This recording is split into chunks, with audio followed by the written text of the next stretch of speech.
Welcome to Pragati education 24। आप सभी का एक बार फिर से स्वागत है आपके अपने यूट्यूब चैनल प्रगति एजुकेशन 24 में।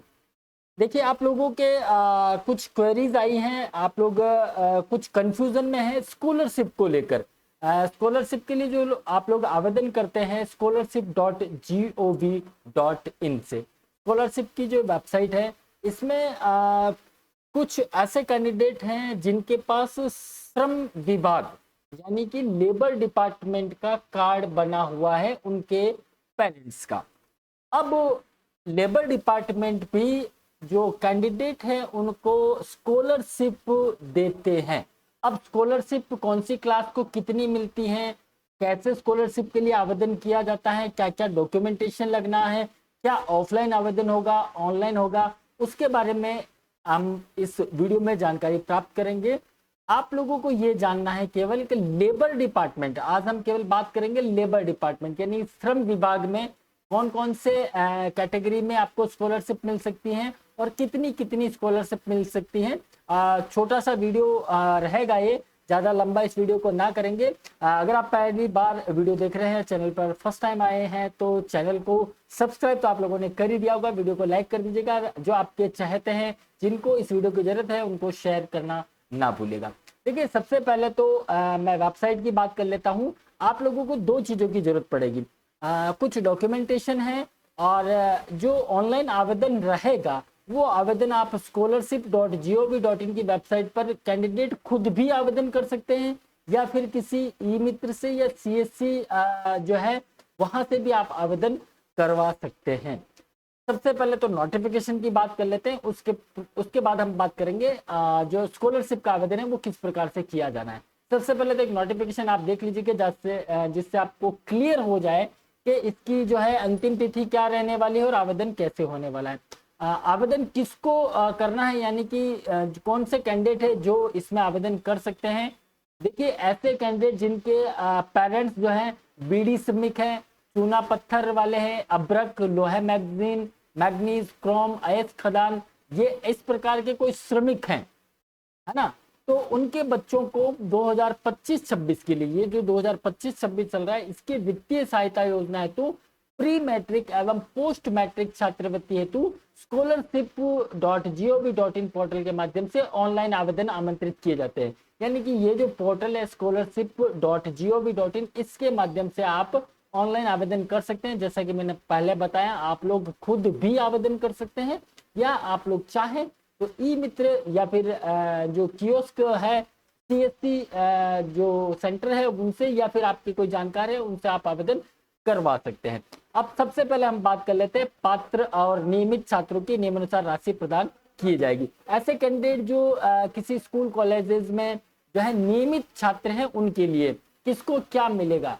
सबसे पहले तो हम बात कर लेते हैं कक्षा फर्स्ट से फोर्थ तक, यानी कि पहले से चौथी क्लास तक के कैंडिडेट है, उनको मिलेगा 1000 रुपए, यानी कि उनके पेरेंट्स के अकाउंट में ये आने वाला है। 5वीं से 8वीं तक के कैंडिडेट हैं तो उनको मिलेगा 1500 रुपए। जो 9वीं क्लास में अध्ययनरत कैंडिडेट है उनको मिलेगा 2000 रुपए। ऐसे कैंडिडेट जो 10वीं क्लास में अध्ययनरत है उनको मिलेगा 2000 रुपए। यानी कि ये तो हो गया प्री मैट्रिक। यहाँ से यानी कि पहली क्लास से 10वीं तक के कैंडिडेट जो है उनको ये राशि दी होगी। उन कैंडिडेट को आवेदन करने की अंतिम तिथि है 31 अगस्त 2025। 31 अगस्त 2025 तक आप लोग आवेदन कर सकते हैं। इसके बाद 31 अक्टूबर 2025 तक ऐसे कैंडिडेट आवेदन कर सकते हैं जो 11th और 12th में अध्ययनरत है, उनको मिलेंगे 3000 रुपए, चाहे वो 11वीं का कैंडिडेट हो चाहे 12वीं का कैंडिडेट हो। अगर आईटीआई में कोई कैंडिडेट अध्ययनरत है, कोई आईटीआई कर रहा है, आईटीआई कोर्स कर रहा है, इलेक्ट्रिशियन, फिटर, मैकेनिकल डिजाइन, जो कोई भी कैंडिडेट ऐसा हो जो आईटीआई में अध्ययनरत है, उनको मिलेंगे 6000 रुपए। पॉलिटेक्निक अगर कोई कोर्स कर रहा है, पॉलिटेक्निक डिप्लोमा इंजीनियरिंग जो कोर्स होता है, वो कोर्स अगर आप कर रहे हैं तो आपको मिलेंगे 6000 रुपए। अगर आप डिग्री कोर्सेज कर रहे हैं, डिग्री कोर्सेज में सभी डिग्री कोर्सेज आ गए, बैचलर डिग्री जितनी भी हैं, चाहे बीए, बीकॉम, बीएससी, आप जिसमें भी अध्ययनरत है उसमें भी आपको मिलेंगे 6000 रुपए। यानी कि आप चाहे आईटीआई में अध्ययनरत हैं, चाहे पॉलिटेक्निक में है, चाहे डिग्री कोर्सेज आप कर रहे हैं, आपको 6000 रुपए इसमें स्कॉलरशिप मिलने वाला है।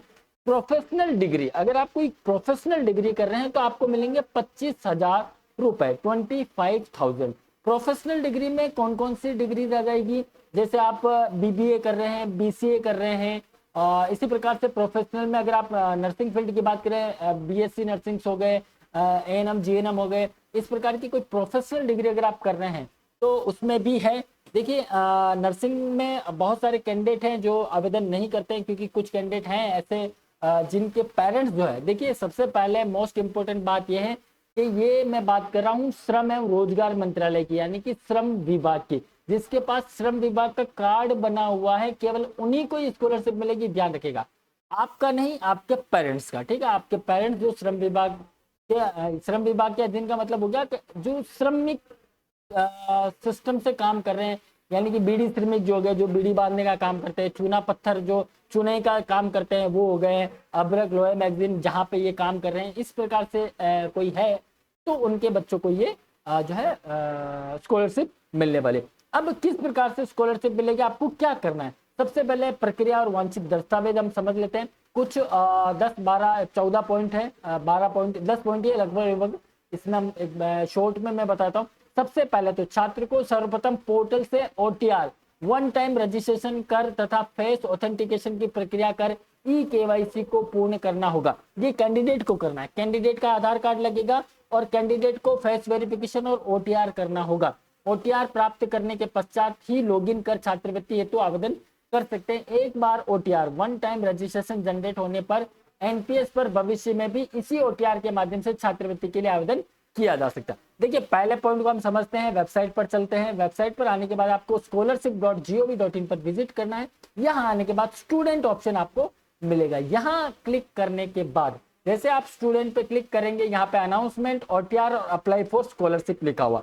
सबसे पहले आपको आ जाना है ओटीआर पर, वन टाइम रजिस्ट्रेशन। इस पे आपको लॉगिन पर जब क्लिक करेंगे तो यहाँ आने के बाद आपको लॉगिन ऑप्शन मिलेगा, लेकिन अभी आपके पास लॉगिन नहीं है तो लॉगिन नहीं हो पाएगा। आपको जाना है रजिस्टर पर।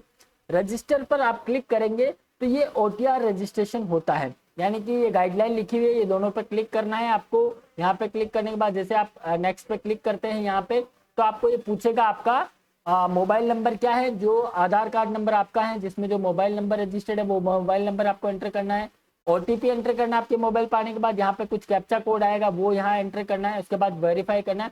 उसके बाद आपसे ई केवाईसी पूछा जाएगा। ई केवाईसी करने के लिए आपको जो है या तो फिंगरप्रिंट से ई केवाईसी हो जाएगा या फिर आइरिस से हो जाएगा। तो ई केवाईसी आप लोग चाहे तो आपके मोबाइल से भी कर सकते हैं।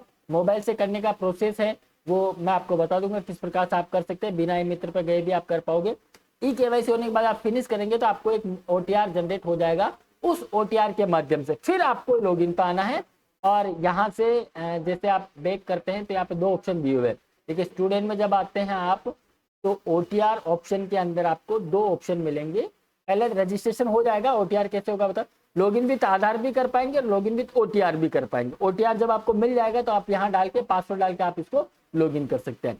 एक बार मैं सेकंड पॉइंट आपको पॉइंट बताता हूँ, उसके बाद मैं इसकी डिटेल बताता हूँ। देखिए ई केवाईसी के लिए जब ई केवाईसी आपको करना है तो आप अपने मोबाइल पर प्ले स्टोर में जाना है। प्ले स्टोर में जाने के बाद आपको क्या करना है, वहां टाइप करना है एनएसपी ओटीआर ऐप। ये आप जब लिखेंगे तो एक आपको ओटीआर ऐप शो हो जाएगा, वो आप इंस्टॉल कर लीजिएगा। उसके बाद एक ऐप आपको और इंस्टॉल करना पड़ेगा जिसका नाम रहेगा आधार फेस आरडी। ये दोनों आप इंस्टॉल कर ले, उसके बाद आप करेंगे तो ऑटोमेटिक आपका फेस रिकॉग्नाइज कर लेगा और वहां से ओटीआर आपको मिल जाएगा। छात्र तथा अभिभावक का मोबाइल नंबर अथवा वो मोबाइल नंबर आधार कार्ड से लिंक्ड हो उसी का प्रयोग करें। आपको जो मोबाइल नंबर वहां एंटर करना है वो वही करना है जो आपके आधार कार्ड से लिंक है। जो छात्र पहली बार एनएसपी पर आवेदन कर रहे हैं उन्हें अपने आधार नंबर से OTR one time registration generate कर तथा फेस ऑथेंटिकेशन की प्रक्रिया द्वारा ई केवाईसी को पूर्ण करना होगा। यानी कि जो अभी मैंने बताया था आपको रजिस्टर में जाना है आपको और यहाँ ई केवाईसी पूर्ण करना है जो कि आपका फेस रिकॉग्निशन से हो जाएगा। अच्छा, ओटीआर जनरेट तथा फेस ऑथेंटिकेशन करने के बाद ई केवाईसी करना था तो छात्रवृत्ति के लिए आवेदन करना छात्र तथा अभिभावक की जिम्मेदारी होगी। ओटीआर प्राप्त होने के पश्चात आप अपने मोबाइल या कंप्यूटर से स्वयं अथवा किसी भी ऑनलाइन कंप्यूटर सेंटर या ई मित्र कॉमन सर्विस सेंटर अथवा स्कूल की सहायता से ऑनलाइन आवेदन कर सकते हैं।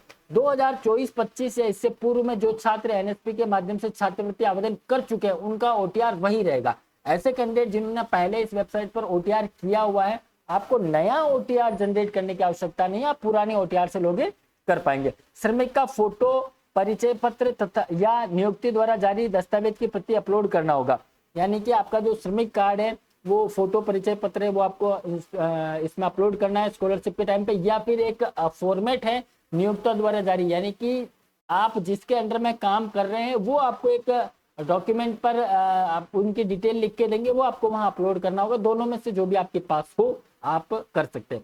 वर्ष 2024-25 की उत्तीर्ण कक्षा की अंक सूची का विवरण देना होगा, यानी कि प्रीवियस ईयर का, आप जिस ईयर में है उसके प्रीवियस ईयर की आपको देनी। या जैसे मैं बात करूं 10th क्लास की, अगर आप 10th क्लास के लिए आवेदन कर रहे हो तो आपको 9th क्लास का अंक तालिका रहेगा, ठीक है, क्योंकि अभी आप 10th में स्टडी कर रहे हैं तो आपको 9th का लगाना रहेगा। अगर कोई ईयर बाय ईयर कोर्सेज करे, 1 ईयर, 2 ईयर, 3 ईयर, ठीक है, तो उसमें प्रीवियस ईयर का मार्कशीट आपको रहेगा, अपलोड करना रहेगा। परिवार की आय प्रमाण पत्र की प्रति आपको अपलोड करनी होगी और छात्र द्वारा पोर्टल पर दिए गए अपने मोबाइल नंबर पर समय समय पर आपको एक मैसेज मिलता रहेगा, उससे आपको पता रहेगा कि आपको स्कॉलरशिप मिली या नहीं मिली।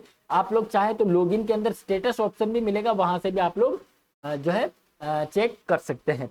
बाकी अगर आपको कोई अधिक जानकारी चाहिए तो आप ये नंबर दिए हुए हैं यहाँ पे 012066195540 टोल फ्री नंबर पे आप जो है इसकी जानकारी प्राप्त कर सकते हैं। या फिर आप helpdesk@nsp.gov.in पर जाकर भी इसकी जानकारी ले सकते हैं। बस आपका एक कंफ्यूजन था कि सर कितना स्कॉलरशिप मिलता है, वो डिटेल यहाँ दिया हुआ है, किस किस को कितना मिलता है। अंतिम तिथि आपको पता चल गई कि किस डेट तक आप आवेदन कर सकते हैं। आवेदन करने के लिए scholarship.gov.in वेबसाइट पर आपको आके आवेदन करना है। कुछ ऐसे कैंडिडेट होंगे जिन्होंने ऑफलाइन फॉर्म फिल किया होगा, वो आप यहाँ पे आके सबमिट कर सकते हैं। मिलता है एक नई अपडेट के साथ, तब तक आप बने रहिए हमारे साथ। थैंक यू, धन्यवाद।